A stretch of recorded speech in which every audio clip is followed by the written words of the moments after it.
Welcome to our channel. నా పేరు దుర్గాప్రసాద్. ఈరోజు మనతో పాటు ప్రముఖ రిటైర్డ్ స్పెషల్ చీఫ్ సెక్రటరీగా చేసినటువంటి ఓఎస్విడి డాక్టర్ ఓఎస్విడి ప్రసాద్ గారు ఉన్నారు. సార్ నమస్కారం సార్. నమస్తే అండి దుర్గాప్రసాద్ గారు. సార్ మీరు సుదీర్ఘకాలం పాటు ఈ అంటే ఉమ్మడి ఆంధ్రప్రదేశ్ అలాగే తెలంగాణలో కూడా మీరు రకరకాల పోస్టులో చేశారండి. అసలు మీరు ఈ ఐఏఎస్ అయిన తర్వాత మొత్తం ఎంతమంది ముఖ్యమంత్రులను చూశారండి స్టార్టింగ్ నుంచి? మీకే ఐఏఎస్ కాకముందే 76లో నేను గ్రూప్ 1లో వచ్చానండి. అప్పట్లో జలగం వెంగళరావు హోమ్ మినిస్టర్ వార్త కలిసి పనిచేశాను. జలగం వెంగళరావు గారు, జలగం వెంగళరావు గారు, చెన్నారెడ్డి గారు, చెన్నారెడ్డి గారు ఆయన 2 సార్లు అయ్యారు.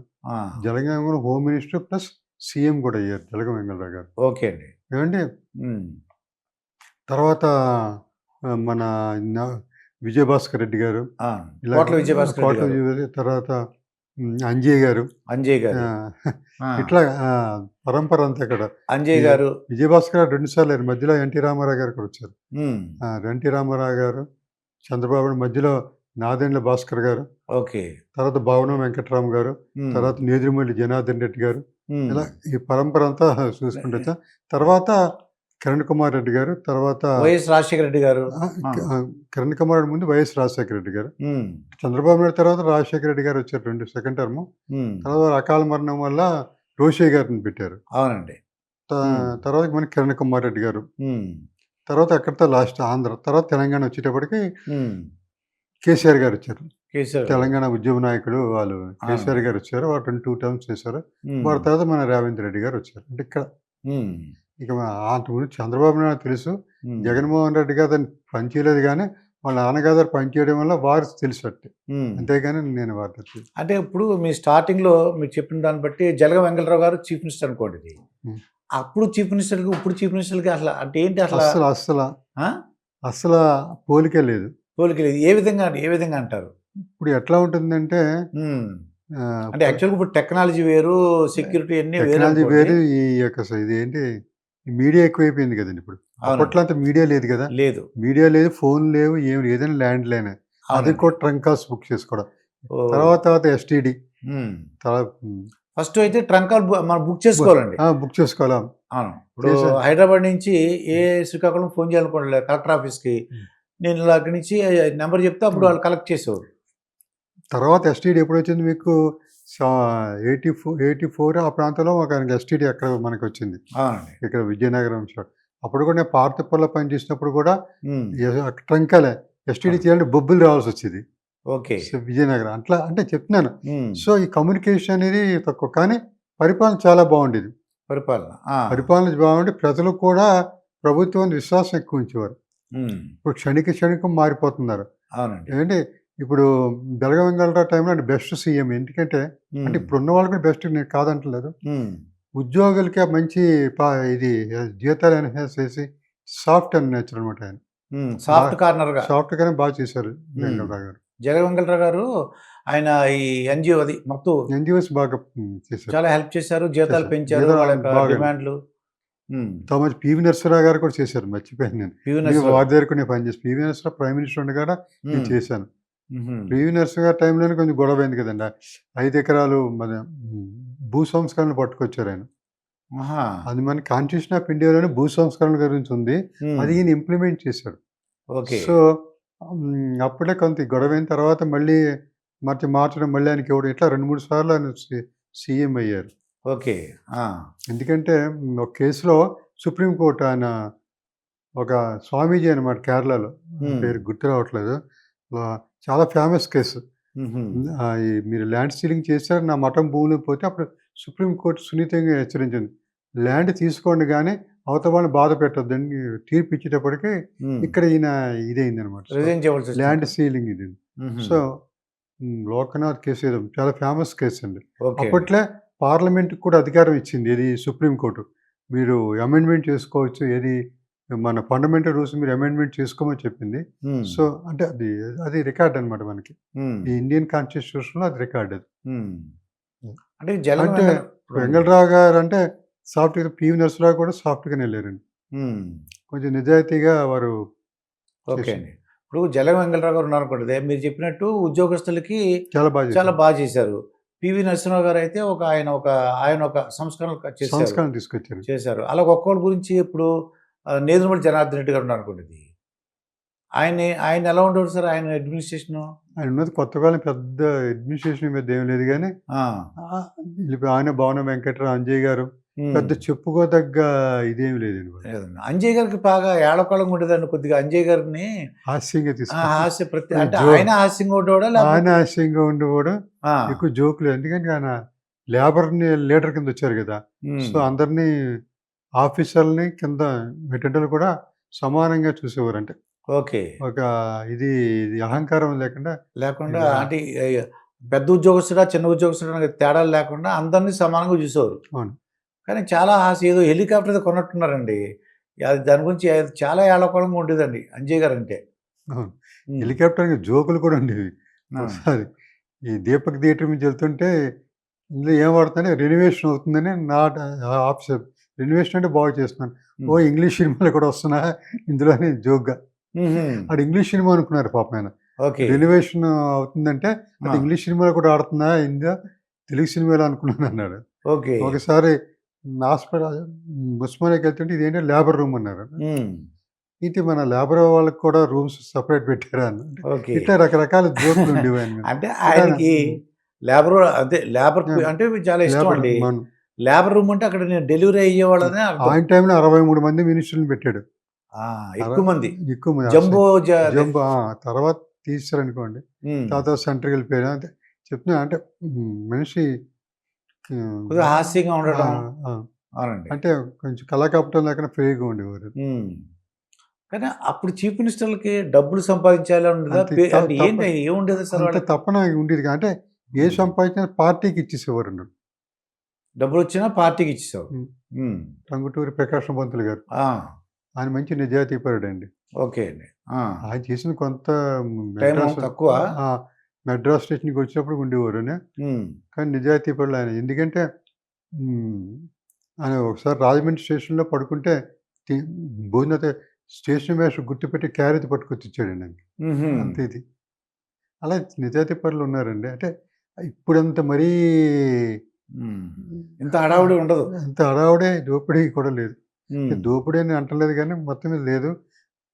ఈ ప్రజల్లో కూడా బాగా చైతన్యం వచ్చి ఎవరికి వాళ్ళు హ్మ్. నాకెంత, నీకెంత అన్న స్థితిలోకెళ్ళిపోయారు. సో, ఏంటంటే రాజకీయ నాయకులు కూడా నీకు ఓటుకి డబ్బులిస్తున్నాను కాబట్టి నేనెందుకు దోచుకోకూడదు. హ్మ్.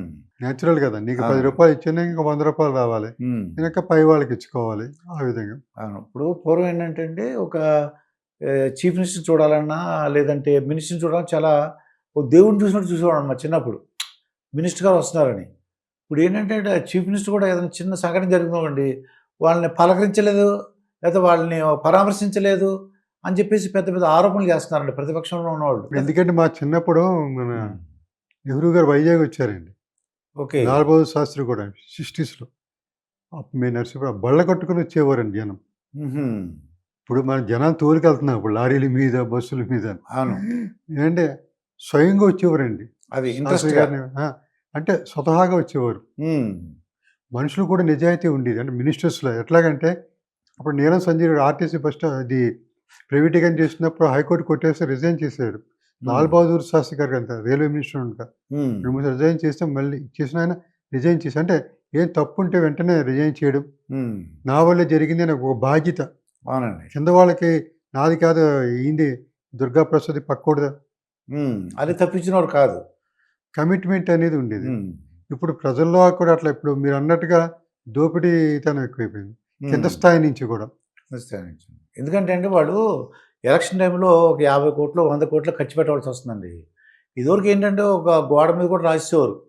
ఓట్ ఫర్ ఏదో అని అవును. ఆ పార్టీ, ఈ పార్టీ అని రాసేవారు. గుర్తు రాసేవారు. ఏదో తక్కువ రకం కలర్స్‌తో వచ్చి అంటే అంతా అప్పుడు నీలం ఇంకు ఉండేది కదా! హ్మ్. అదే ఆ గోడ మీద రాసేవారు. అవునండి. గోడ మీద ఆ! రాసేవారు. గోడ మీద నీలం ఇంకులో మరి దాన్ని ఇప్పుడు బట్టలకు వాడతారు కదా!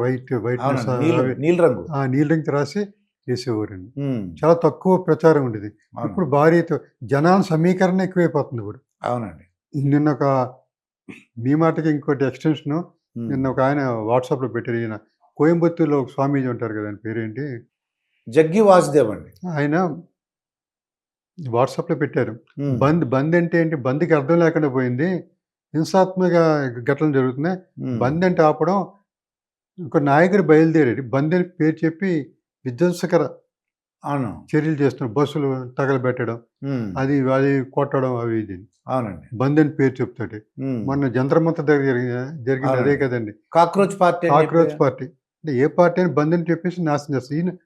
హ్మ్. ప్రతిపక్షాలు కూడా బంద్. హ్మ్. మొన్న కూడా ఇది ఫీజులు పెంపుకు నిరసనను, తర్వాత జంతర్ మంతర్‌కి నిరసనగా అవునండి. పెట్టి ఊరుకోరు కదండీ! మొత్తం నాశనం చేస్తున్నారు ప్రజల హ్మ్. ప్రాపర్టీని. హ్మ్. అయితే ఆయన ఏమన్నాడు జగ్గి వాసుదేవ్ గారు, బంద్ అనేది అహింసకుండా పూర్వం మరి గాంధీ గారంతా సత్యాగ్రహం చేశారు. హ్మ్. అహింస మార్గంలో అహింసా చేశారండి. మార్గంలోకి వెళ్ళాలి. హింస హ్మ్. వద్దు. అందుకని ఆయన లీడర్ అయ్యాడని. ఒక లీడర్ అనేవాడు ఎట్లా ఉండాలి? హ్మ్. మహాత్మా గాంధీ లాగా అంటే హింసాత్మక ధోరణి ప్రోత్సహించకుండా హ్మ్. ఒక అహింసా మార్గంలో వెళ్ళాలని ఆయన చక్కగా నిరసనని హ్మ్. ప్రజాస్వామ్యయుతంగా వాళ్ళు నిరసన తెలపొచ్చండి. ప్రజాస్వామ్యం చెప్పాలి. ప్రజాస్వామ్యయుతంగా చేయొచ్చు. అంతేగాని బస్సులు తగలబెట్టినట్టు రోజు రోజున యాక్సిడెంట్లు చేసేయడం, బీభత్సం చేసేయడం, పోలీసు మీద రాళ్ళు ఇసిరేయడం. పోలీసులు రాలేదు. ఎన్ని దెబ్బలు తగిలినాయి పాపం పోలీసు వాళ్ళకి ఢిల్లీలో. హ్మ్. ఒక పోలీస్ ఆఫీసర్ కూతురు కూడా ఇంటర్వ్యూ ఇచ్చింది. నా తండ్రి ఏమవుతాడని. అవునండి. ఆడి కాళ్ళు చేతులు ఇరగ్గొట్టేసది. ఎందుకు మన జగన్మోహన్ రెడ్డి గారు ఇక్కడ శ్రీకాకుళం వెళ్ళినప్పుడు హ్మ్. ఒక ఆడ పోలీసుని కొట్టేశారు. ఆడపులు అవునండి. తోపుడు. ఆడు పాపం ఇలాగా హ్మ్. ఎంత ఘోరం అండి. అవునండి. అంటే ఆ చుట్టుముట్టు పేరు అవును. పాపం ఆయనేమంటాడంటే అతను వైసీపీ లీడరు మీకు ఒంట్లో బాలేదు కదా! ఇంటికి తీసుకెళ్తాను రండి అన్నాడటండి. అది. అక్కడ ఆ! సిట్యుయేషన్ లేదు గానీ మొత్తం మీద ఏంటంటే ఈ హ్మ్. విషయాన్ని పక్కన పెడితే ఒక హింస అనేది సృష్టించాలి. హ్మ్. నువ్వు లీడర్ అయితే హింస ఉండకూడదు. ఒక మహాత్మా గాంధీ లాగా ఉండాలని జగ్గి వాసుదేవ్ గారన్నారు. చెప్పారు మాట. మహాత్మా గాంధీ మనకి ఒక మార్గం చూపెట్టాడు. ఆ మార్గంలో సత్యాగ్రహం హ్మ్. చే చేయండి. లేకపోతే అహింసా మార్గంలో మీరు ప్రొటెస్ట్ చేయండి అంటాడు. అవునండి. ఇప్పుడు మీరు ఒక రిటైర్డ్ స్పెషల్ చీఫ్ సెక్రటరీగా రిటైర్డ్ అయ్యారు సార్ మీరు. అయితే నేనేమన్నా ఫర్ ఎగ్జాంపుల్ నీట్ ఒక ప్రశ్నాపత్రం లీక్ అయింది ఎక్కడో. ఎవడో ఒక ఎంప్లాయీ చేశాడు. దానికి మినిస్టర్ రిజైన్ చేయాలంటే ఊరికనే అడుగుతున్నాను మీ ఆఫీసర్‌గా అది న్యాయమే సార్? అది కరెక్ట్‌గానా అది? అది కరెక్ట్ కాదు. ఎందుకంటే హ్మ్. ఈయన విజయభాస్కర్ టైంలో అనుకుంటా హ్మ్. ఇంటర్మీడియేట్ పేపర్ లీక్ అయిందండి. అప్పుడు ఎవరేం ఎందుకు మరి మన ఏపీపీఎస్‌సి కూడా మన మన తెలంగాణ అది గ్రూప్ వన్ కూడా లీక్ అయింది కేసీఆర్ టైంలో. మరి అవును. ఎవరు రిజైన్ చేశారండి? హ్మ్. ఈవెన్ కాంగ్రెస్ గవర్నమెంట్ ఆఫ్ ఇండియాలో కాంగ్రెస్ ఉన్న టైంలో కూడా పేపర్ లీక్ మన పంజాబ్‌లో కూడా లీక్ అయినాయి. హ్మ్. సో, ఇలా లీక్ అయితుంటే ఇది ఊరికే హ్మ్. హ్మ్. మినిస్టర్‌కి ఎట్లా బాధ్యత అవుతాడండి? హ్మ్. మినిస్టర్ బాధ్యత అవునా? కాదా? కాదు. నా ఉద్దేశంలో కాదు. కానీ ఏంటంటే కాదండి. బాధ్యత వహించి ఆయన ధర్మయుద్ధంగా చేశారు. హ్మ్. కాకపోయినా ఆయన చాలా నిజాయితీగా మోడీ గారు హ్మ్. చాలా సామరస్యం పాటించి రిజైన్ చేయించారు. ఎందుకంటే ఆ ఉద్యమం అక్కడితో ఆగదు. అది ఇండియా అంతా పాకుతుంది ప్లేగ్ వ్యాధిలా. ఇప్పుడు హ్మ్. కరోనా వచ్చి మొత్తం ఎలాగ వచ్చేసిందో అట్లా పాకుతుంది. హ్మ్. సో, అట్లాగా చేయడం అనేది కరెక్ట్ కాదండి. హ్మ్. అది యాక్చువల్ కరెక్ట్ కాదు. ఇప్పుడు ఇంట్లో ఏదో వంట తేడా వచ్చిందండి. ఏది ఫర్ ఎగ్జాంపుల్ సాల్టో ఒక ఏది కారం, ఉప్పు ఎక్కువైంది. అవును. అయితే మొత్తం కుటుంబ యజమానిని అనేస్తే ఎలా కుదురుతదంటారు? అదే. ఇప్పుడు సమస్య హ్మ్. చేరాలి. అప్పుడు ఏమైందంటే ఒకళ్ళిద్దరు ఆత్మహత్య అది మామూలు కూడా 10థ్ క్లాస్ ఫెయిల్ అయినోళ్ళు చేసుకుంటున్నారు. ఇంటర్మీడియేట్ మొన్న కూడా ఇద్దరు ముగ్గురు చనిపోయారు. హ్మ్. సో, ఏంటంటే ఈ ఆత్మహత్యలనేవి కామన్ అయిపోయినాయి. అంటే అవునండి. ఇప్పుడు ఈ రోజుల్లో ఆత్మహత్య చేసుకొని భార్యాభర్తలు ఇద్దరు ఆత్మహత్య చేసుకొని ఆళ్ళతో పాటు పిల్లల్ని కూడా చంపేస్తున్నారు. అవునండి. సో, ఏంటంటే ఈ ఆత్మహత్యలన్నీ కామన్ అయిపోయాక వాళ్ళు ఎక్స్‌టెంపో అయిపోయి ఆత్మహత్య హ్మ్. చేసుకున్నారు. మన చిన్నప్పుడు గాని నేను ఇక అయినా తప్ అవి లేవు. ఈ సోషల్ మీడియా ఎప్పుడొచ్చి చేసుకున్నారు. హ్మ్. కాక్రోచ్ పది అంటే వాళ్ళు కొంచెం శాంతియుతంగా చేస్తే బావుండేది. బావుండేది. శాంతియుతంగా. అవునండి. గవర్నమెంట్‌తో కూడా చర్చలు కూడా జరిపారు. హ్మ్. సో, వాళ్ళు కూడా ఒప్పుకున్నారు. ఈ లోపల అనర్థాలన్నీ చేసేసారు వీళ్ళు. చేశారు. అంటే మ మ దీని వెనకాతల ప్రతిపక్ష పార్టీలు ఏమున్నాయో వీళ్ళు హ్మ్. మద్దతనమాట. ఓకే అండి. అదే కాంగ్రెస్ గవర్నమెంట్‌లో కూడా ఘోరాలు జరిగినాయి కదా! హ్మ్. అదే అప్పుడు ఒక ఎక్కడో జరిగిన తప్పుకి ఆ మినిస్టర్ రిజైన్ చేయడం కరెక్ట్ కాదు. అది ప్రతిపక్షంలో అయినా, ప్రతిపక్షం ఎవరైనా అలా అడగడం కూడా మంచిది కాదులెండి. ఇప్పుడు హ్మ్. మినిస్టర్ కంట్రోల్‌లో ఏముంటుందో సార్ నాకు ఇప్పుడు మీ స్టూడియో ఉంది. హ్మ్. సీఈఓ గారు దాని కింద ఇంతమంది పనిచేస్తారు. ఎవడో ఒకడు తప్పు చేస్తే ఆయన బాధ్యత ఎట్లాగవుతాడు? హ్మ్. ఎవడికాడు తన బాధ్యతని చేసుకోవాలి. అంతే. ఇది కాకుండా కోచింగ్ సెంటర్ వాడే లీక్ చేశాడు. ఎక్కడ పూణేలో. హ్మ్. వాడు ప్రొఫెసరే ఆయన భార్యని అరెస్ట్ చేశారు. అది. వాడికి కూడా పేపర్ సెట్ చేసిన వాళ్ళు ఒకడు. సో, ఇట్లా జరుగుతా ఉన్నాయంటే ఇప్పుడు ఈ ఇండియా వేస్ట్ కంట్రీలో ఎక్కడ కంట్రోల్ అవుతుంది. అప్పటికి మనకు చాలా బాగా జరిపారు. దీన్ని ఆసరా తీసుకొని అంటే ఏదో ఒకటి అల్లరి సృష్టించాలని. అవునండి. ఈ అల్లరి సృష్టించడానికి కొన్ని బయట దేశాలు కూడా సిద్ధంగా ఉన్నాయి మనకి. శత్రు మన దేశాలు. దేశం అంటే ఆ! అది ఎదుగుతున్న దేశం అండి. దీన్ని ఎలా డిస్టర్బ్ చేయాలి? మిగతా ఈర్ష్యగా ఉన్నటువంటి దేశాలు కూడా సపోర్ట్ చేయడానికి అవకాశం ఉంది. పక్కన పాకిస్తాన్, చైనా ఇవన్నీ కూడా హ్మ్. ఉక్రెయిన్ అమెరికన్ ఏజెంట్లు కూడా ఆ మధ్య మణిపూర్‌లో అరెస్ట్ చేశారు. హ్మ్. సో, ఇట్లాగా ఎన్నో దుష్ట శక్తులు మనకొస్తున్నాయి. వీళ్ళు వెనకాతల ఉన్న కుర్రవాళ్ళు కదా ఆవేశం. అవునండి. ఇప్పుడు మేము కూడా మా చిన్నప్పుడు నేను 67, 68లో నేను నర్సీపట్నంలో 10థ్ క్లాస్, 9థ్ క్లాస్ చదువుతున్నప్పుడు ఉషాకు ఉక్కు ఆంధ్రుల హక్కు అని మేము స్ట్రైక్ చేసాం. అవునండి. బస్సులు ఆపేంగా తగలబెట్టలేదు అప్పుడు మేము. అవును. సో, ఒక ఉద్యమం అప్పుడు అమృతరావు గారని నిరాహార దీక్ష సత్యాగ్రహం చేశాడాయన. ఓకే. తర్వాత అప్పుడు ఇందిరాగాంధీ మనకి ప్లాంట్ ఇచ్చింది. హ్మ్. ఆ ప్లాంట్ కూడా కరెక్ట్‌గా మొత్తం 100% మనకు ఉక్కు ఫ్యాక్టరీ రాలే. అది 3 ముక్కలు చేసేసింది ఆవిడ. ఒకటి సేలం ఒకటిని, ఇంకోటి మంగుళూరు అట్లా అలా పంపించారన్నమాట. పంపించారు. అంటే చెప్తున్నాను అంటే మేము స్ట్రైక్ చేసాం గానీ ఇలా చేయలేదండి. అదే.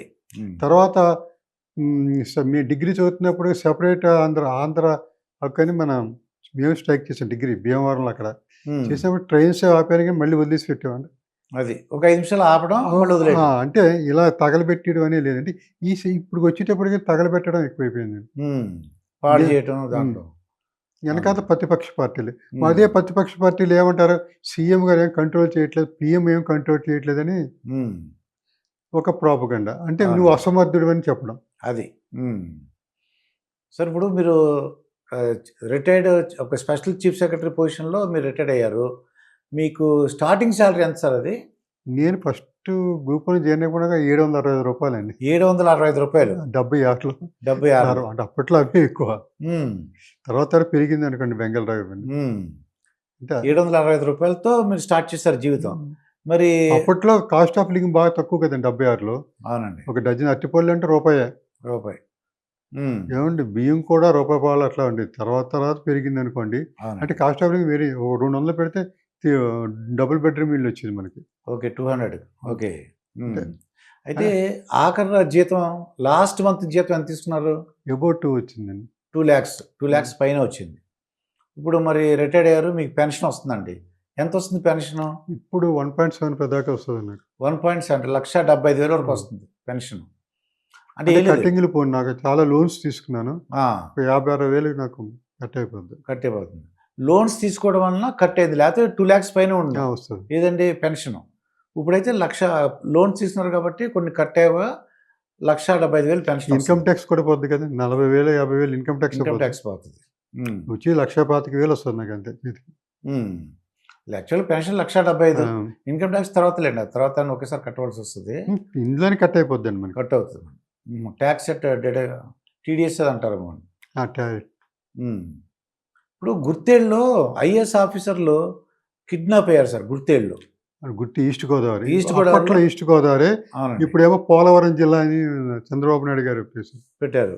అసలు ఏంటి సార్, ఏం జరిగింది? గుర్తేళ్ళు అంటే ఇప్పుడు పుష్ప సుబ్రహ్మణ్యం, రెడ్డి ఇద్దరు ఒకటే బ్యాచ్. లవ్ మ్యారేజ్ చేసి ఇద్దరు ఐఏఎస్ ఆఫీసర్లు, రెడ్డి సుబ్రహ్మణ్యం గారును పుష్ప సుబ్రహ్మణ్యం గారు కలెక్టర్ చేశారు ఇక్కడ హైదరాబాద్ రంగారెడ్డి చేశారు. ఇద్దరు ఐఏఎస్ ఆఫీసర్లు మ్యారేజ్ ఒకళ్ళు సబ్ కలెక్టర్ చేశారు.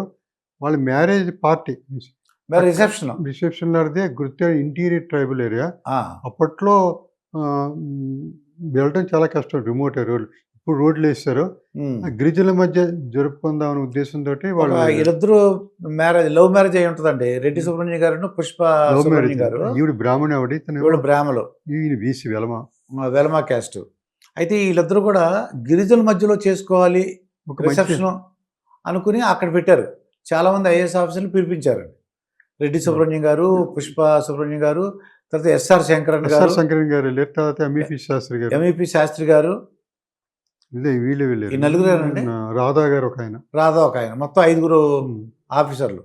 వీళ్ళేమో నక్సలైట్లు అప్పుడు కిడ్నాప్ చేసినట్టున్నారు. చాలా సంచలనం అయింది సార్. అప్పుడు చాలా సంచలనం అయింది. అప్పుడు ఎంఈపీ శాస్త్రి గారు ఈస్ట్ గోదావరి కలెక్టర్ ఏదో ఉండేవారు. రాధా గారు జాయింట్ కలెక్టర్. మొత్తం చాలా సంచలనం అయిందండి. ఈస్ట్ గోదావరి కలెక్టర్, తర్వాత ఏమో జాయింట్ కలెక్టర్ ఏమో రాధా గారు, ఎస్ఆర్ శంకరన్ ఏమో ఒక మంచి హై పొజిషన్లో ఉన్న సీనియర్ ఐఏఎస్ ఆఫీసర్ చాలా మహానుభావుడు అండి. అనుభవం. ఎస్ఆర్ శంకర్ చాలా వాళ్ళందరూ ఎలా బయటకు వచ్చారు సార్ మళ్ళీ కిడ్నాప్ అయిన వాళ్ళు? వాళ్ళు మేమంతా వెళ్ళామండి, నడుచుకుంటూ వెళ్ళాము. 40 కిలోమీటర్లు నడవాలి లోపలికి మారేడుమిల్లి నుంచి. లోపలికి ఆ, ఐఏఎస్ ఆఫీసర్లు, పోలీస్ ఆఫీసర్లు అందరూ నడిచి వెళ్తే పోలీసులు ఎలా చేయలేదు మమ్మల్ని ఎలా, ఎందుకంటే నాకు వాళ్ళతో ఉన్న చనువు, అంటే నేను సానుభూతి పడిన వాళ్ళకి తెలుసు వెంకటరాగ టైం నుంచి. సో ఎలా మీరైతే నక్సలైట్లు అంటే ఏదో శాంతి చర్చలు అంటారు కదా, శాంతి చర్చలు, శాంతి చర్చల గురించి వెళ్ళి నేను అమౌంట్ కొంత రిలీజ్ చేయడం చేసిన తర్వాత వాళ్ళని బయటికి తీసుకురావడం జరిగింది. డిమాండ్స్ ఏం పెట్టారు సార్ వాళ్ళు? కొద్దిగా వాళ్ళు నక్సలైట్లు ఎవరున్నారు, కొంతమంది జైల్లో ఉన్నారు, కొంతమంది నక్సలైట్ జైల్లో ఉన్నారు, వాళ్ళని రిలీజ్ చేయడం విశాఖపట్నం. తర్వాత ఏమో కొంత అమౌంట్, ఎవరైతే కొంతమంది జైల్లో ఉన్నారో వాళ్ళందరూ రిలీజ్ చేయాలి. రెండోది ఏంటంటే కొంత అమౌంట్ అడిగారు, 2-3 లక్షలు అంతా అడుగుంటారు ఆ టైంలో, అయి ఉండొచ్చు, నాకు స్మాల్ అమౌంట్. అవునండి. అందువలన మొత్తానికి వీళ్ళేమో మంచి ఉద్దేశంతో వెళ్ళి ఏదో, అంటే వీళ్ళేంటే గిరిజన అంటే వీళ్ళంతా మంచి గిరిజన సానుభూతి. ఎస్ఆర్ శంకరన్ గారు మా లీడర్ అండి. మహాత్మా గాంధీ ఎట్లాగో మనకి గిరిజనులు కానీ మన ఎస్సీస్కి కానీ ఆయన జీవితంలో 30 వంతు వాళ్ళకి స్కాలర్షిప్కి ఇచ్చేవాడిని. కానీ ఇంట్లో చాప మీద పడుకునేవాడు అండి, ఒక ట్రంక్ పెట్టి అంతే.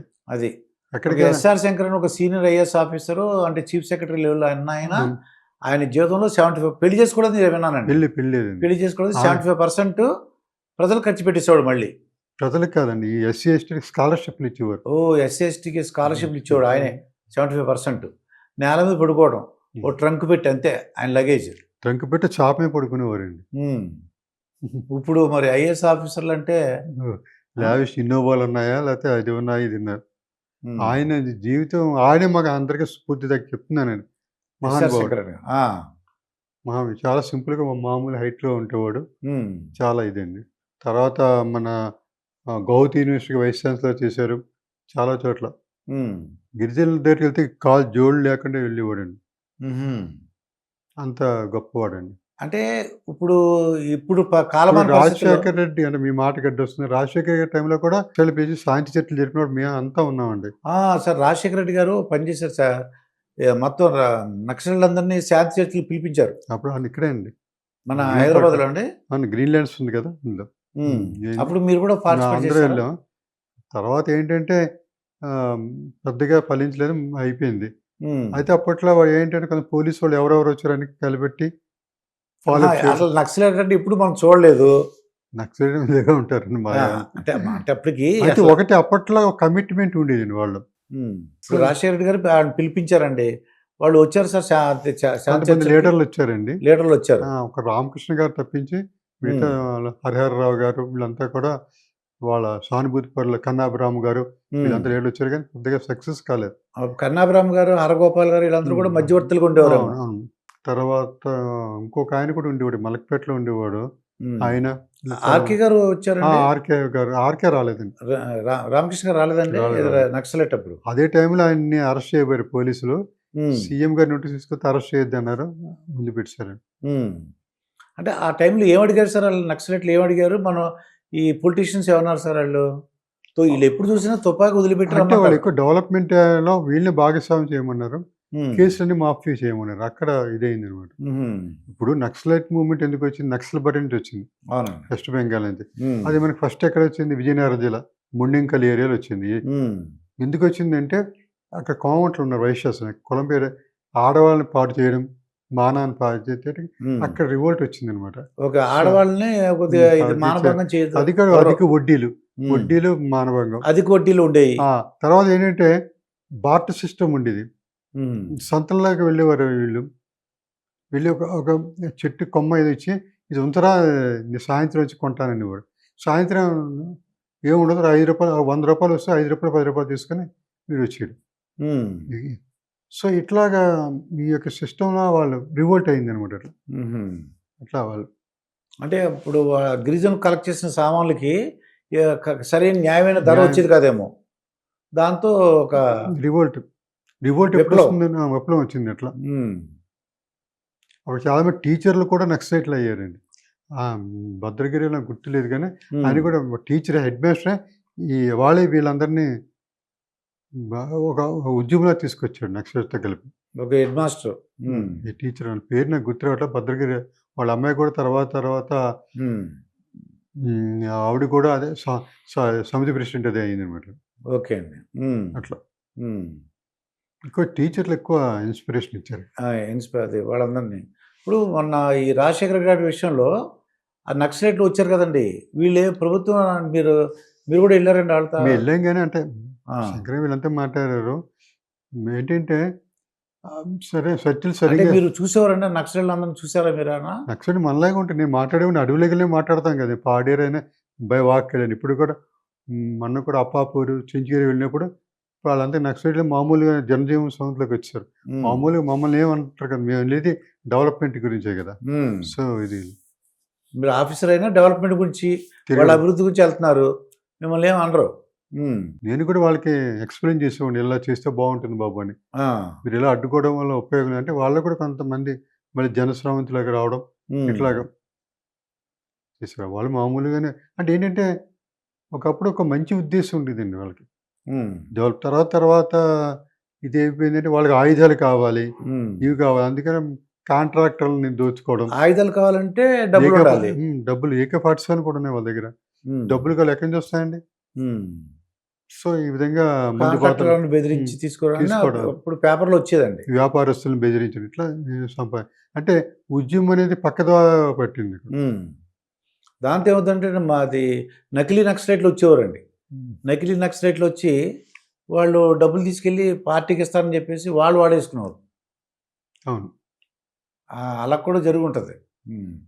ఇప్పుడు ఫారెస్ట్ డిపార్ట్మెంట్ కూడా వీళ్ళు ఫారెస్ట్లో రాకుండా కట్టెలు కొట్టకూడదు ఇదని అంటే కూడా అంటే చెప్తున్నాను. అన్ని విధాలా కూడా వీళ్ళకి వచ్చేప్పటికి ఇదేంటి అయితే అందుకనే ఎన్టీ రామారావు గారు చేసిన మేలు ఏ సీఎం చేయలేదండి.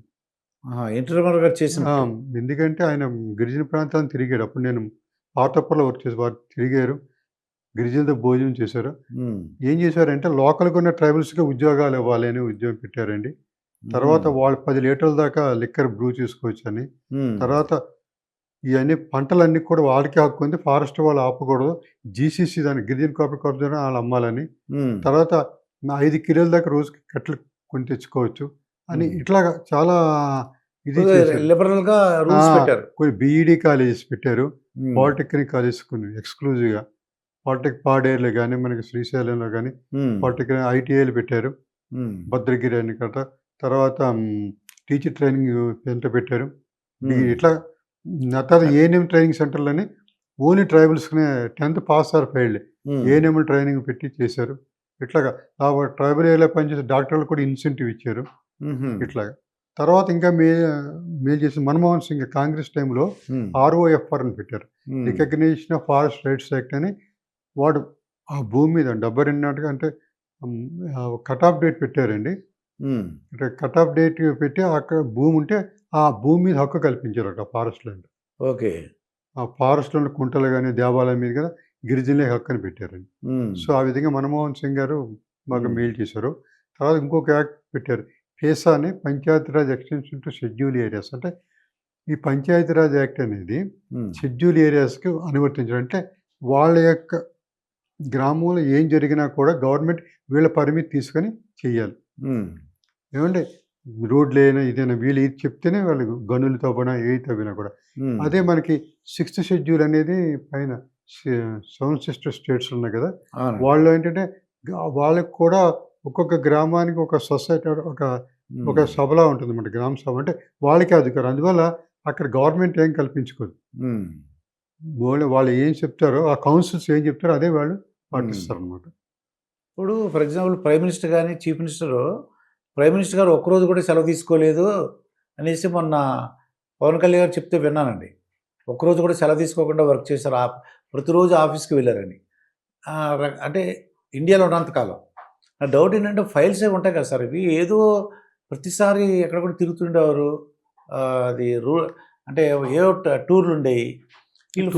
ఫైల్స్ ఏంది ఇప్పుడు అంతే సిస్టమ్ వచ్చింది కదండి, అంత కంప్యూటర్లోనే కదా. ఫైల్స్ ఏమి కట్టలేం పట్టుకెళ్ళరండి. మొత్తం ఒక 10 ఫైల్స్ ఉన్నాయి అనుకోండి, ఈ ల్యాండ్ ఇష్యూ ఇది ఇది ఇది ఇది అని తీసుకెళ్ళి టైప్ ఇప్పుడు కంప్యూటర్ వచ్చింది తీసుకెళ్ళి ఆ. ఆ కాగితం ఒకటి పట్టుకెళ్తే ఆయన ఎస్ అంటాడు, మొత్తం అన్ని ఫైల్స్ ఇంప్రూవ్ అయిపోయింటాయి. అవి జిరాక్స్ చేసి అన్ని పెట్టి పంపించేస్తాం. మ్హూ. ఇది ఒక వద్దంటే 10 ఫైల్స్ వచ్చేవి, ఉమ్. ఒక్కదానికి ఎక్స్ప్లెయిన్ చేసేవారు. ఇక అంతే చేసేసి ఇప్పుడు 10 ఫైల్స్ ఆర్ అప్రూవ్డ్ అని రాసేవారు అంతే. అంతే అది సిస్టమ్. అంతేగాని ఫైల్స్ కట్టలు ఏం కానీ పట్టుకోరు. అలా పట్టుకెళ్ళరండి. ఇప్పుడు అంతా కంప్యూటర్ యుగం వచ్చేసింది కదా. పూర్వం కూడా ఫైల్స్ ఎప్పుడు లేదు, అంత రాసి పట్టుకెళ్తే చేస్తాను ఇవ్వరండి.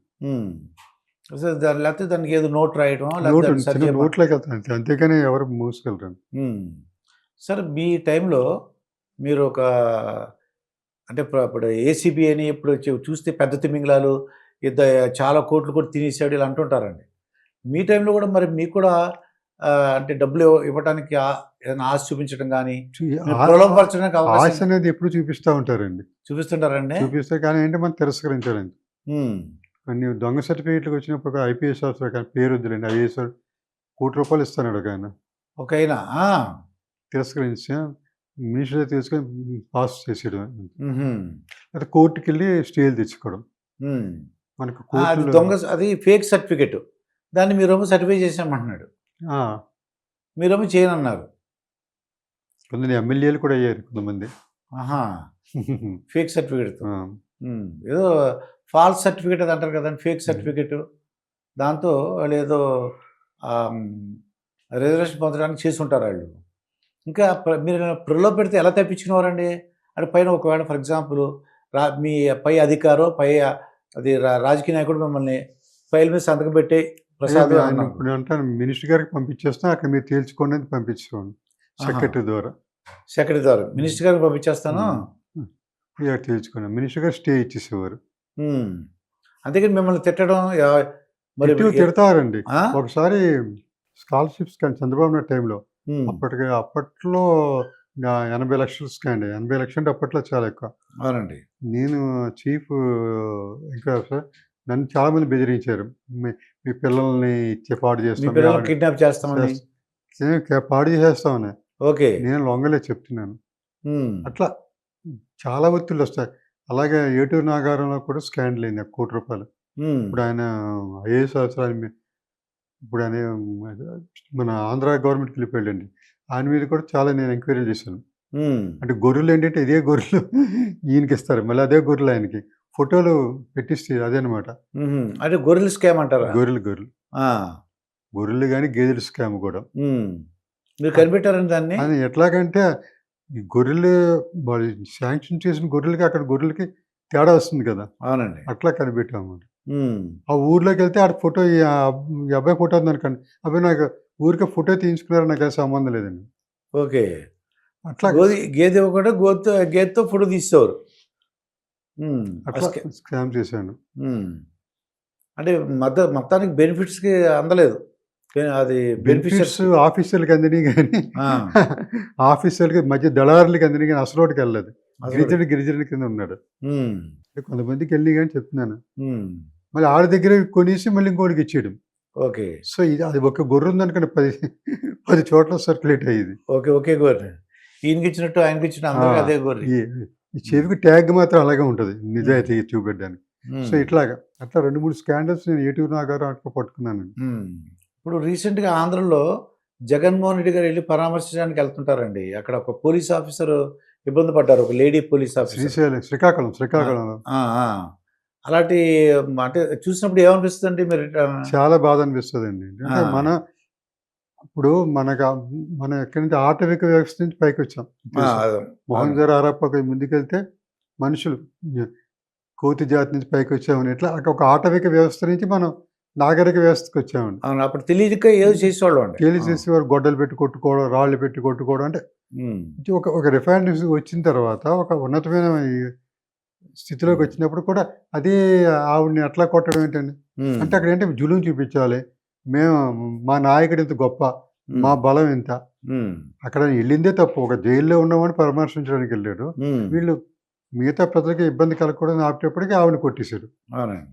అంటే జగన్మోహన్ రెడ్డి గారు ఏమంటారంటే అండి, చిన్న పిల్లోడు కదా, భయం కావాలని చేసింది కాదు కదా, వాడి జీవితం పాడైపోద్ది కదా అంటున్నాడు. ఆ జీవితం పాడైపోద్ది ఉద్దేశం కుర్రోడుకుంటే వాళ్ళ నాన్న కారు ఇవ్వడు కదండి. అంటే అవతలోడు పోయినా పర్లేదు ఆయనకి చెప్తున్నాను. హ్మ్. అదే మన పిల్లలు చనిపోతే మనం అట్లా అంటామా? అమ్మో! మన ఆ! ఇప్పుడు మీ పిల్లోడు నేను చంపేసాను అనుకోండి. హ్మ్. పర్లేదు పిల్లోడు అంటే మీరు ఊరుకుంటారా? హ్మ్. నిన్న కూడా న్యూస్‌లో చూపెడుతున్నారు. కుర్రోడు కార్స్ న్యూస్‌లోని ఈటీవీలో చూశాను. లాస్ట్‌కి వచ్చి ఇద్దరు ముగ్గురిని గుద్దేశాడు. గుద్దేశాడు. హ్మ్. నేను చెప్తున్నాను అంటే చట్టం అందరికీ ఇక్కడ కుర్రవాడు, పెద్దోడు ఉండదు కదా! అక్కడ చనిపోయాడు కదా!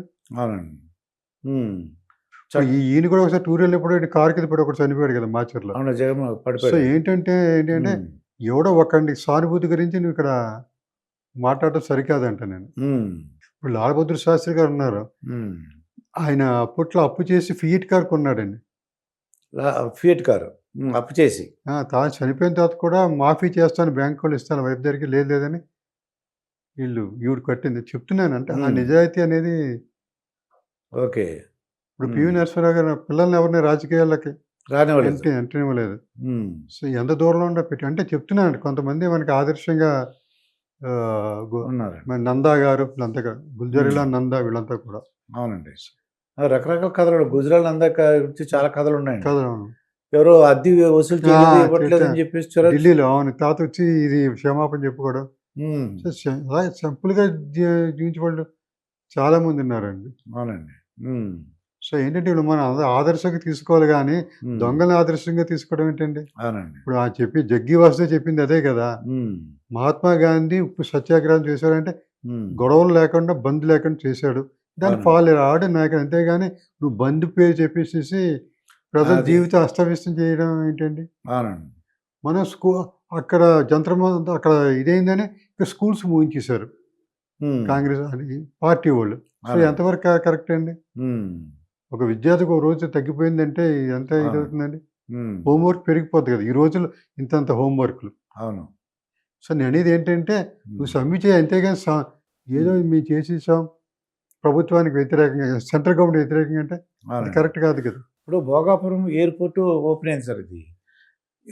దాని మీద కూడా క్రెడిట్ చోరీ ఒకళ్ళకొకళ్ళు అధికారంలో ఉన్న తెలుగుదేశం ఒకటంటది. ఈ ప్రతిపక్షంలో ఉన్నటువంటి వైఎస్ఆర్‌సీపీ ఒకలాగంటదనమాట. మేమే చేసామని వీళ్ళు. మేము చేసామని వీళ్ళు. అలా అన్నప్పుడు అసలు అంటే యాక్చువల్‌గా మీరు ఒక మీరు ఆ! చేసింది చంద్రబాబు నాయుడు గారే. ఆ! తర్వాత మధ్యలో వేలెట్టి మధ్యలో శంకుస్థాపన చేశాడు జగన్మోహన్ రెడ్డి. ఓకే. తర్వాత ఇదే జగన్మోహన్ రెడ్డి అప్పుడు భోగాపురం అంట హ్మ్. చంద్రబాబు నాయుడు గారు ఉండగా హ్మ్. ఈ భూములు తీసుకుంటుంటే పెద్ద స్ట్రైక్ చేశారు వైకాపా వాళ్ళు. ఓకే. సమ్మె చేశారు. హ్మ్. మరి అప్పుడు నువ్వు సమ్మె చేసినప్పుడు ఇది గుర్తు రావాలి గదా! అవును. మళ్ళీ ఈయన 23 దిగిపోయే ముందు మళ్ళీ శంకుస్థాపన చేశాడు. హ్మ్. నువ్వేమైనా చేసావంటే ఏమీ లేదు. శూన్యం. అవునండి. అందరిని దూరం పెట్టాడు. కానీ వచ్చిన తర్వాత చంద్రబాబు నాయుడు టైంలో స్పీడప్ అయిందది. అవునండి. భూములు ఇవ్వద్దని గొడవ చేసింది జగన్మోహన్ రెడ్డి అప్పట్లో. అవును. తర్వాత ఈయన సీఎం అయిన తర్వాత మళ్ళీ మాట్లాడలేదు. హ్మ్. అవునండి. ఈ ఈ ఊరికే శంకుస్థాపన చేసాడు. హ్మ్. మరి నీ చిత్తశుద్ధి ఉంటే అప్పుడే నువ్వు మోడీ గారు కూడా ఈయనకి అనుకూలంగా ఉన్నారా? మరి నువ్వెందుకు స్పీడప్ చేయలేదు ఈయన? ఆ! ఇప్పుడు స్పీడప్ అయిందది. ఓకే.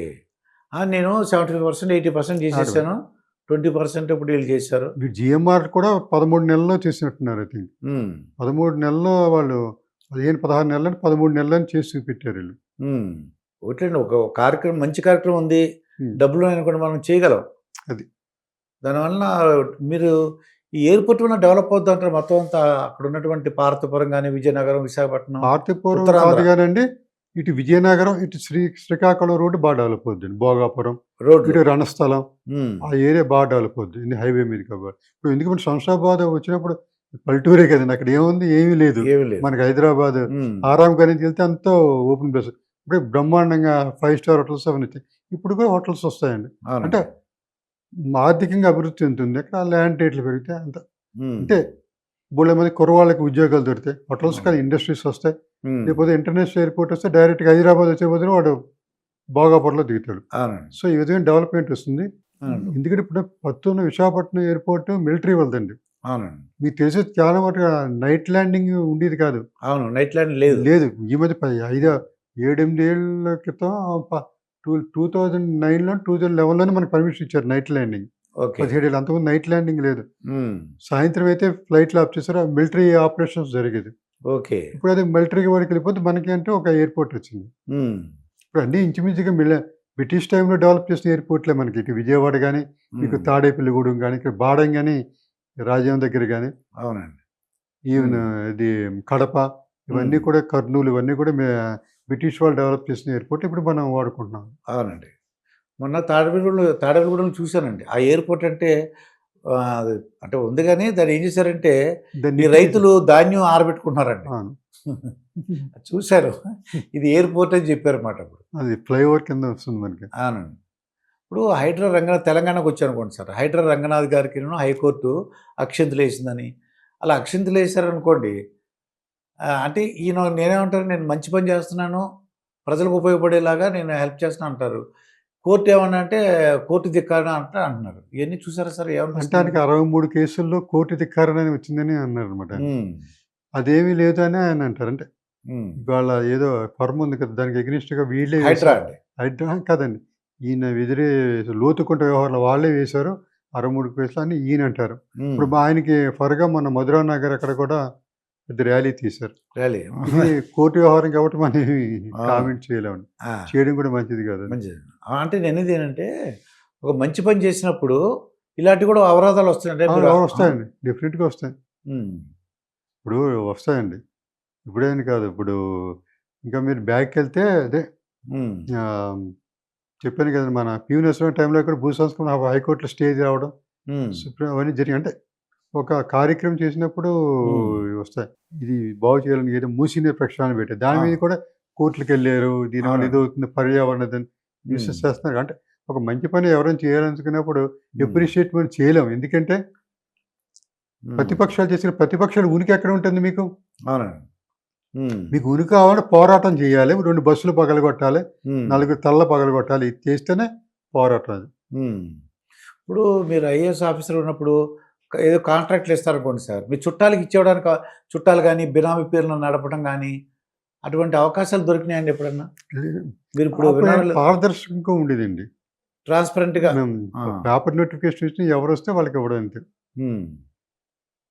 అంతేగాని డైరెక్ట్‌గా ఏదో దాన్ని ఇచ్చేస్తారు కదా! డైరెక్ట్‌గా ఆ! ఇచ్చేస్తామంటారు కదండీ! అది నామినేషన్ పద్ధతండి. ఆ! అదేం లేదు. నామినేషన్ పద్ధతి. ఏదో ఇంత అమౌంట్ అయితే రూ. 1,00,00,000 లోపైతే నామినేషన్ ఇచ్చేయొచ్చని. నామినేషన్ ఉండేది. ఆ! అలాగే లేదు. అది కూడా ఓపెన్‌గానే ఇచ్చేవాళ్ళం. హ్మ్. 10 మందిని పెట్టి హ్మ్. అంటే పారదర్శకంగా ఉండబట్టే మనకు మనశ్శాంతి ఉంటది. అవునండి. ఇప్పుడు చూడు రిటైర్ అయిపోయిన వాళ్ళని కూడా పట్టుకుంటున్నారు కదా! హ్మ్. ఒకడు ఎవరిని పట్టుకున్న కోట్లు, కోట్లు. ఒకట్లు. హ్మ్. లక్షలు, కోట్లు అయిపోయినాయండి. అవునండి. అంటే అప్పుడున్న మెంటాలిటీ ఎలా ఉండేది సార్ అంటే ఆహ్, పేరు ప్రఖ్యాతులు సంపాదించుకోవాలి. మంచి ఆఫీసర్ అనిపించుకోవాలి పేరు అనుకుంటున్నాను నేను. ప్రఖ్యాతుల కంటే సేవ చేయాలనేది. ప్రజలకు సేవ చేయాలి. సేవ చేయాలని. అట్టడిగిన వర్గాలకు సేవ చేయాలని ఒక దృక్పథం, ఒక ఇది ఉండేదనమాట. హ్మ్. దోచుకోవాలనేది కాదు. మీరు మా ఇల్లు చూసారా? హ్మ్. ఎక్కడ సైదాబాద్ కాలనీలో ఉంటాను నేను. అవును. అప్పుడు జలగం వెంగళరావు గారిది ఉన్నప్పుడు ఒక రూపాయి పావలా గజం ఇస్తన్నారు. ఇక్కడ ఆ! కేర్ హాస్పిటల్ బంజారాహిల్స్‌లో ఉంది కదా! అవునండి. అని రాళ్ళు వద్దులే స్వామిని నమస్కారం పెట్టి అక్కడ హ్మ్. చెప్తున్నా అంటే అదే ఉంటే ఇప్పుడు కొన్ని కోట్ల రూపాయలు. అవునండి. ఇప్పుడు గజం 3,00,000, 4,00,000 చెప్తున్నా అంటే మనకి ఆశ లేదండి. హ్మ్. ఉన్నంత తృప్తిగా ఉంది. ఇప్పుడు హ్యాపీ. హ్మ్. పడుకుంటే హాయిగా ఉదయం టెన్షన్స్ లేవు. అవును. ఎవడో ఏది చేసేస్తాడు, దోచేస్తాడని ఉండదు. హ్మ్. అది చెప్తున్నాను నేను. అంటే హ్మ్. సేవ చేయాలి. హ్మ్. మా మిసెస్ అనేది ఉదయం వస్తే మళ్ళీ ఏదో చెప్పి పంపించేసేవారు క్యాంప్. అంటే ట్రైబల్ ఒక ఆదిలాబాద్ వెళ్ళామండి. హ్మ్. జైనూరు పైన హుహు. ఎడ్ల బండి మీద వెళ్ళాలి. అప్పుడు అక్కడ ఒక ఊరుంది. ఉరిమి అనే ఊరు. అక్కడ హ్మ్. చుట్టూ వాళ్ళు ముగ్గుపాసి ఎవరు వెళ్ళడానికి వీల్లేదని గౌన్స్ అన్నారు. హ్మ్. విరోచనం వచ్చి చచ్చిపోతున్నారు. బయటికెళ్ళి చచ్చిపోతారన్నారు. అప్పుడేమంటే మేము వెళ్ళి వాళ్ళకి నచ్చజెప్పి అంటే మూఢనమ్మకాలు. మూఢనమ్మకాలు తీసుకొచ్చామండి. హ్మ్. వాళ్ళకి ఇంకా గవర్నమెంటే కడుక్కోవడం కూడా మేము నేర్పించాం. చెప్తున్నానండి. హుహు. ఇలా కడుక్కోకూడదంటారు. సో, ఇవన్నీ హ్మ్. అంటే చెప్తున్నాను.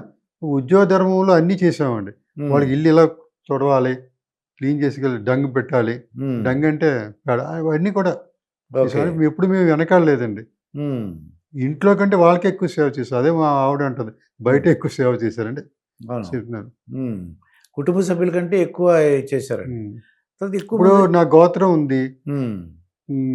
మా గోత్రం అంటే మార్చుకున్నాను నేను. హుహు. పైడి అంటే కొండలు పాలించేవాడు. సో, గిరిజనులు ఎక్కువ గోత్రం ఉంటది. ఆ గోత్రమే పెట్టుకున్నాను నేను. హుహు. మా నాన్నగారు ఆళ్ళు గొడవ పెట్టినాను. నా హ్మ్. గోత్రం నాదే. వాళ్ళ గోత్రం నా గోత్రం ఒకటే అన్నా. అంటే ఓకే. పైడిపాల గోత్రాన్ని మార్చేసుకున్నారు మీరు. అవును. మరి అక్కడ ముద్రగడ పద్మనాభం గారని ఒక ఆయన ఆయన కూడా పేరు మార్చుకున్నట్టు రెడ్డి అని. ఆ! ఆయన స్వార్థం గురించి మార్చుకున్నాడండి. హ్మ్. ముద్రగడ పద్మనాభం. ముద్రగడ పద్మనాభం రెడ్డేనండి. జగన్మోహన్ రెడ్డి గారిని హ్మ్. ప్లీజ్ చేయండి. సపోర్ట్ చేశారు. చేయాలి, రెడ్డిని మార్చుకో అక్కడ మామూలుగా కూడా చేసుకోవచ్చు. ఉమ్, నా ఉద్దేశం ఏంటంటే ఉమ్, ఈ గిరిజనులకు సమానంగా ఉండాలి నేను మార్చుకున్నా. ఇక్కడ నా స్వార్థం ఏంటంటే వాళ్ళతో సమానంగా ఉండాలి. అంతేగాని అవునండి. ఆ స్వార్థం వేరు, ఈ స్వార్థం వేరు. అవును. పైడిపాలని మీ గోత్రం వేరైనా సరే ఆ! ఈ గిరిజనులు అంటే మీకు ఇష్టం కాబట్టి ఆ గిరిజన గోత్రం ఆ! మీకు పెట్టుకున్నారు. నిస్వార్థ సేవ అంతే. వాళ్ళతో మమేకం అవ్వాలని. ఉమ్, వాళ్ళతో పాటు వెళ్ళి పడుకునేవాడు. ఈ ఎస్ఆర్ శంకరన్ గారు కలెక్టర్‌గా ఉండగా యానాది వాళ్ళు వాడు జ్వరం అయినా వెళ్ళి వాళ్ళు గుడిసెల్లో పడుకునేవారు. ఎందుకంటే కాన్ఫిడెన్స్ రావాలని వాళ్ళకి. ఓకే. ఆ డ్రైవర్ కారులో కూర్చున్నా ఈయన లోపలే పడుకుని చెప్తున్నానండి. ఉమ్, అంత గొప్పవాళ్ళు ఆయన చంద్రశేఖర్ గారు. ఇంకా గొప్ప గొప్ప వాళ్ళు చాలామంది ఉన్నారండి. ఉమ్, వాళ్ళకి ఎన్నో భూములు ఇచ్చారు. అయితే ధనవంతులు దోచేశారనుకోండి వేరు చెప్తున్నానండి. అవునండి. అట్లాగా. ఉమ్, ఇప్పుడు చెంచోళ్ళు ఉన్నారనుకోండి వాడు గమ్మత్తు వాళ్ళు. ఉమ్. వీళ్ళు మేకలే పుల్లు ఎక్కడ మేకలు లోపల పెట్టేసి ఈడు బయట పడుకుంటాడు ఈడు. ఓ అంటే మేకని ఇంట్లో పెట్టారనుకోండి, ఆ. పులి వస్తే ఇంట్లోకి వెళ్తుంది. అందుకనే ఈడు బయట పడుకుంటాడు ఈడు. సో ఈ విధంగా అంటే ఒక్కొక్కరి మెంటాలిటీ అది. టెక్నిక్స్. ఓకే. ఆడ కుక్కను పెట్టి పిల్లల్ని పట్టుకొని ఇప్పుడు తగ్గిందండి. అలాగే అడవిలోకి వెళ్తాడు. రాత్రిపూట మందు కొట్టేస్తే దొంగలు కాలుస్తారు. ఆ దొంగ మందులు తెలియక దొంగ మీద కాలేసి పడుకుంటాడు. ఒక్కోసారి కాలిపోతే ఎర్రగా వాళ్ళు తీసుకురావడం, ట్రీట్మెంట్ చేయడం అట్లా చేసేవాడు. అంటే చెబుతున్నానండి. అంటే బుధం మీద కూడా వేసి తీసుకొచ్చిన రోజులు ఉన్నాయి. అంటే ఆ రోజులు వేరే అండి. అందుకని ఈరోజు ఇంత తృప్తిగా ఉంటున్నాను. సంతృప్తిగా ఉండి నేను చాలా వర్క్ చేశాను, సేవ చేశానండి. సేవ చేశాను అని చెప్పేసి. అప్పుడు చీఫ్ మినిస్టర్లు అందరు కూడా నేను ఫర్ ఎగ్జాంపుల్ పాండిచ్చేరి వెళ్ళాను సార్. వెళ్తే అక్కడ చీఫ్ మినిస్టర్ గారు బిల్డింగ్ అన్నారు. నేను వెళ్తే ఆ కిటికీలోంచి నేను చూశాను, అద్దంలోంచి కనపడుతున్నారు చీఫ్ మినిస్టర్. అంటే నేను ఇప్పుడు ఒక 50 years బ్యాక్ ఇలా వెళ్ళి చూస్తే అప్పుడు ఏదో 10th క్లాస్ చదువుతున్నాను నేను. ఇలాగా చూస్తే లోపలికి వెళ్ళనిచ్చారు. ఇప్పుడు అది కుదురుతుందండి అసలు అప్పటికి?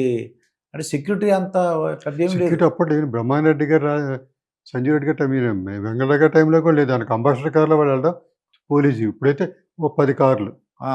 అప్పట్లో లేదు. లేదు. మామూలుగానే వచ్చేవారు. అప్పుడు వెంకటరావు గారిని మనం మామూలుగా కలిసేవారు సీఎంలు వాళ్ళందరూ కూడా. రాను రాను సెక్యూరిటీ ఎక్కువైపోయిందండి. అప్పుడు ఎలా ఉండేది సార్ సెక్యూరిటీ అంటే ఏంటి అసలు? ఏమి ఉండేది కదా. ఏముండేది కాదు. ఒక జీప్ వెళ్ళేది రెండు అంతే. ఒక ఇలా జీప్. ట్రాఫిక్ ఆపేయడం ఏముండదు. ఇప్పుడు ట్రాఫిక్లు కూడా ఆపేస్తున్నారు కదా. మన రేవంత్ రెడ్డి గారు అన్నారు కదా, ట్రాఫిక్ ఆపడానికి వీలు లేదండి.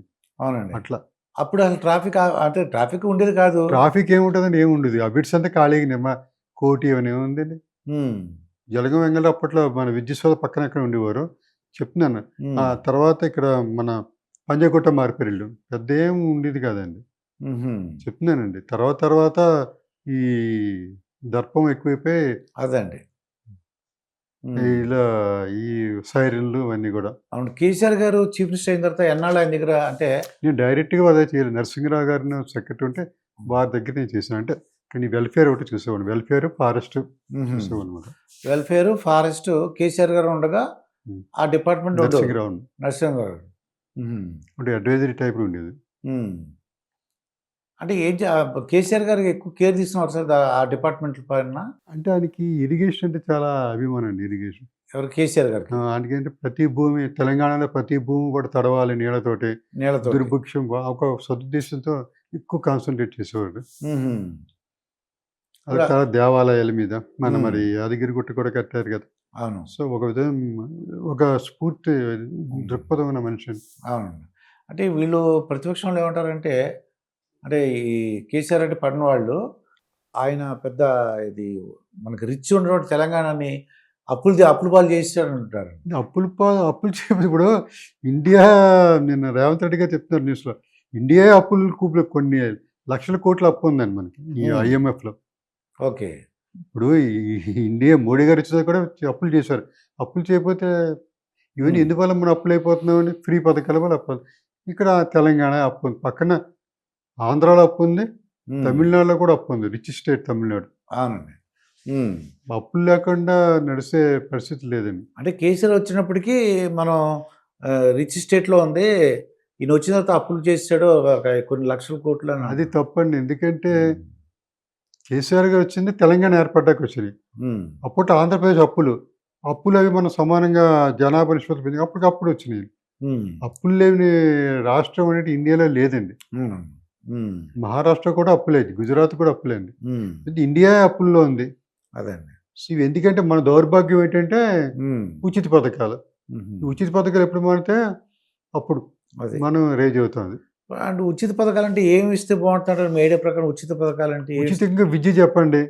విద్య విద్య ఒకటి, వైద్యం చేయడానికి ఏం అక్కర్లేదు. ఇంకేం అక్కర్లేదు. వైద్యానికే కదా లక్షలు లక్షలు అయిపోతుంది, కోట్లు కోట్లు. మ్మ్. దోపిడీ అక్కడే కదా, అవునండి. విద్యలో దోపిడీ, వైద్యంలో దోపిడీ.